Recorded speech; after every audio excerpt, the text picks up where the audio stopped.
L'opinion dominante est que Jacques, le frère de Jésus, est l'auteur de l'épître portant son nom. Certains érudits modernes proposent une alternative pseudonyme, suggérant qu'un auteur anonyme a écrit le livre sous le nom de Jacques. Cependant, cela reste une hypothèse spéculative et il n'y a aucune raison d'écarter le point de vue traditionnel.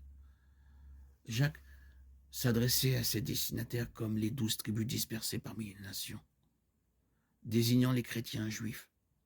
Cela pourrait expliquer l'accent mis par le livre sur l'aspect moral de la loi. Même Paul a exhorté les chrétiens à aimer comme un accomplissement de la loi.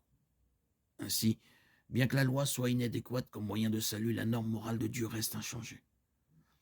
En raison de sa nature pratique, le livre de Jacques est souvent comparé à la littérature juive de sagesse, comme les Proverbes et les livres de Syracuse.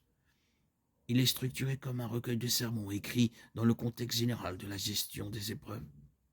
L'épître de Jacques explore des thèmes tels que les bonnes actions, la sagesse divine, la lutte contre les tentations, la prière pour les malades et une vie honorable. Comme tout autre texte biblique, le livre de Jacques reste pertinent pour les chrétiens contemporains, en particulier parce qu'il souligne la nécessité d'aligner les actions sur la foi. Alors que l'enseignement de Paul remet souvent en cause le légalisme, Jacques nous éloigne de la licence et de la passivité. Nos actions reflètent-elles notre foi? C'est la question posée par Jacques à laquelle nous devons tous répondre.